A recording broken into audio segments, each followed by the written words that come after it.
Hai sobat semua, apa kabar? Baik kan? Semoga kalian semua sehat selalu, bahagia selalu dan banyak rezeki. Kali ini Mimin mau melanjutkan cerita dari novel Ternyata Suamiku Penguasa. Semoga cerita ini bisa menghibur kalian semua ya, dan bisa menemani hari-hari kalian semua. Oh iya, jangan lupa bantu like dan komen ya biar Mimin tambah semangat uploadnya. Kalau begitu yuk langsung saja ke ceritanya, cekidot.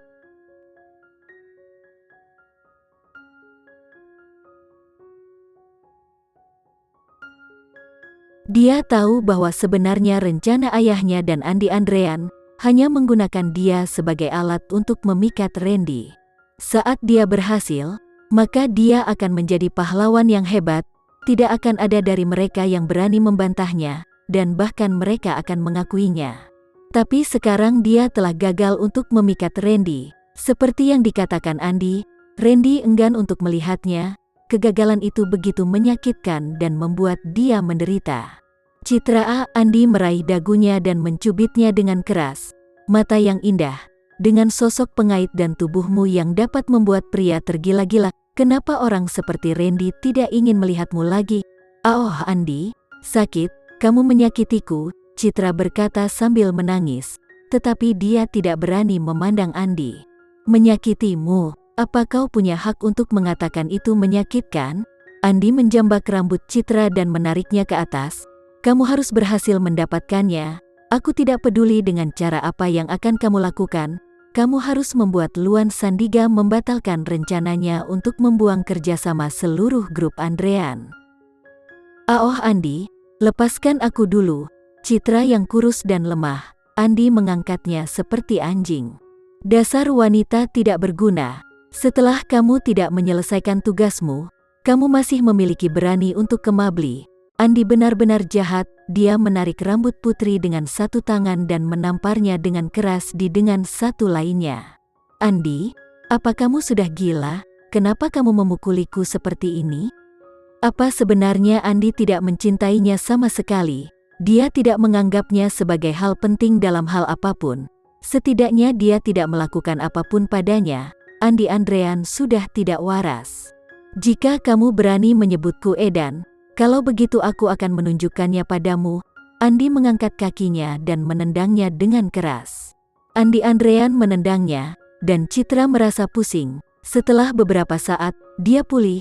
Dia melihat ayahnya berdiri di pintu kamar. Ayah, tolong aku. Dia secara naluriah meminta bantuan ayahnya. Tetapi dia hanya berdiri dan diam seolah-olah sedang menonton pertunjukan. Adegan seperti ini sudah menjadi pemandangan yang biasa bagi Citra.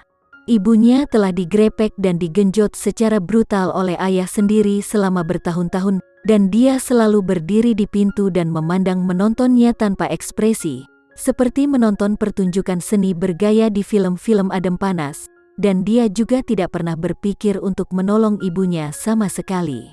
Dia tidak pernah berpikir kalau ini juga akan terjadi padanya, sehingga dia tidak punya persiapan apapun untuk melawan. Perlakukan macam apa ini sebenarnya aku Iki anaknya lo. Citra rasanya ingin menangis dengan keras dan tertawa keras. Karena bingung dengan pikirannya sendiri, dia tertawa karena tidak berguna dia ini, dan sedih serta menyesal kenapa dia tidak pernah menolong ibunya pada saat itu, dan sekarang dia malah yang di posisi ibunya saat ini. Dunia memang sungguh kejam, atau aku saja yang gak punya perasaan.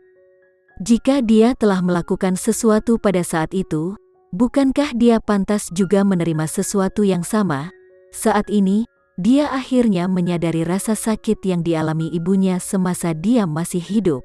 Jelas sekali bila ayahnya menahan diri di depan matanya, tetapi dia tidak mendapatkan pertolongan apapun yang dia harapkan bahkan jika dia kesakitan sekalipun. Sebelum bertemu Randy, Citra merasa bahwa ayahnya masih memiliki cinta untuknya. Meskipun tidak banyak, tapi dia masih menyayangiku. Ayah sering memukul ibunya dengan keras, tapi dia tidak pernah memarahinya sekalipun. Dia selalu baik dan tersenyum padanya. Dia selalu berpikir bahwa dia berbeda dari putri dan ibunya di hati ayahnya. Saat ini, dia sangat sedih karena menyadari bahwa dia sama saja seperti mereka hanya digunakan sebagai alat di mata ayahnya sendiri. Kenapa Putri bisa hidup dengan baik dengan Randy? Kenapa dia bisa dicintai oleh pria yang baik seperti Randy? Kenapa Tuhan selalu memberi Putri sesuatu yang baik, tapi kenapa dia tidak sedikit pun mendapatkannya? Kenapa kamu bisa menyingkirkan nasib yang seharusnya diberikan ayah untukmu? Kenapa Putri bisa, dan dia tidak bisa? Bagaimanapun juga aku sangat membencinya.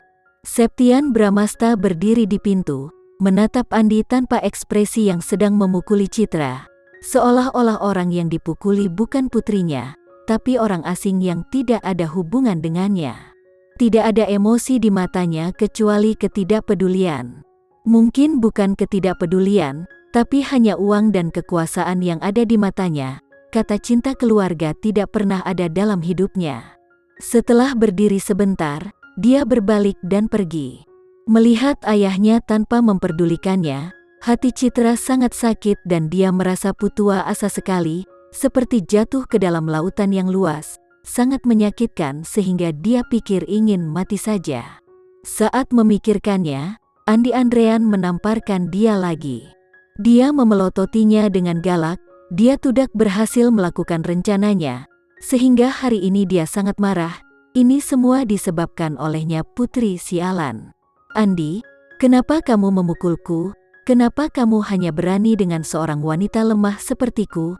Apa kamu ini benar-benar masih laki-laki? Dijambak oleh Andi, Putri tidak bisa bergerak sama sekali. Dia hanya bisa berbicara dengan suara lemas. Wahaha, kamu bertanya apa aku laki-laki? Aku telah mengoyangmu berkali-kali dasai lonte. Apa kamu tidak tahu kalau aku laki-laki tulen? Setiap aku menggenjotmu kamu berteriak kegirangan seperti jablay. Kamu masih bisa bilang apa aku laki-laki? Wahaha dasar murahan. Andi mengatakan kejelekannya, lalu menundukkan kepalanya dan mencium leher Citra. Apa kamu ingin tuan muda Andi ini memuaskanmu lagi? Andi, lepaskan, teriak Citra menangis keras. Kenapa Citra, apa yang aku lakukan salah? Kenapa dia harus dipukuli oleh pria yang sangat dia sayangi dan menurutnya paling dekat dengannya? Apa kan kita lakukan sekarang? Jika aku melepaskanmu, apa itu akan membuatmu lebih bergairah? Kata Andi Andrean sambil melepaskan ikat pinggangnya. Aku akan memberikanmu kesempatan lagi, agar kamu bisa mencicipi kenikmatan dari pria jantan sepertiku lagi. Andi, apakah kamu menyukai Putri? Citra tidak tahu mengapa dia menyebut Putri di saat seperti ini. Dia hanya ingin bertanya dari lubuk hatinya yang terdalam. Mendengar nama Putri, Andi Andrean tiba-tiba berhenti. Apakah dia mencintai Putri? Jawabannya sangat mengejutkan. Tentu saja aku sangat menyukainya. Suatu saat dia juga ingin memegang Putri dan mengusap pipinya, berharap bisa melihat senyumnya yang riang sepanjang hidupnya. Betul, aku melewatkan kesempatan untuk terus bisa bersamanya hanya karena aku salah melangkah karenamu. Citra ditendang perutnya yang sakit lagi, tapi dia terus bertanya, lalu jika hari ini posisiku menjadi Putri dan telah gagal membujuk Randy, apa kamu juga akan memperlakukannya seperti ini? Jelas tidaklah. Jika Putri telah bersamanya dan kita saling mencintai, bagaimana dia bisa memberikan Putri kepada pria lain? Karena dia enggan memberikannya kepada pria lain, bagaimana mereka bisa rela memberikan Citra pada orang lain? Kenapa begitu? Citra tidak pernah mengerti kenapa dia diperlakukan berbeda. Andi Andrean tidak pernah mencintainya. Namun, di matanya, dia hanya bisa melihat kesederhanaan yang tidak sulit baginya untuk mendapat kesempatan untuk merebutnya. Tapi kenapa Andi Andrean kembali ke menyukainya? Dia memikirkan pertanyaan ini untuk waktu yang lama, dan akhirnya sampai pada jawabannya. Mungkin hanya ada satu alasan, seorang gadis yang baik dengan harga diri yang baik dan kesederhanaan dan mencintai dengan tulus hati akan dihormati dan dicintai oleh banyak orang. Jadi setiap kali dia memaksa Putri untuk melakukan sesuatu, dia sebenarnya memiliki kekhawatiran dan ketakutan di dalam hatinya, karena dia tidak bisa membayangkan seperti apa yang akan dilakukan wanita seperti itu. Karena dia orang yang baik yang mencintai orang lain dan mencintai dirinya sendiri. Katanya, apa memang begitu? Putri tidak dapat memahami masalahnya. Siapa yang tidak mencintai dirinya sendiri? Dia juga mencintai dirinya sendiri. Tapi kenapa Andi Andrean tetap tidak pernah mencintainya? Aku tidak mengerti. Bagaimana kamu bisa menyukai wanita sepertinya? Andi Andrean melepaskannya, membuang pakaiannya, dan menatapnya. Citra berbaring di kasur dengan air mata mengalir di pipinya, memikirkan apa yang baru saja dikatakan Andi Andrean kepadanya. Saat memikirkannya, dia akhirnya mengerti. Andi Andrean tidak hanya tidak mencintainya, tapi juga sangat membencinya. Di mata Andi Andrean, Citra tidak berbeda dari wanita lonte lainnya atau bahkan lebih buruk, karena ketika dia melayaninya, dia dibuang begitu saja.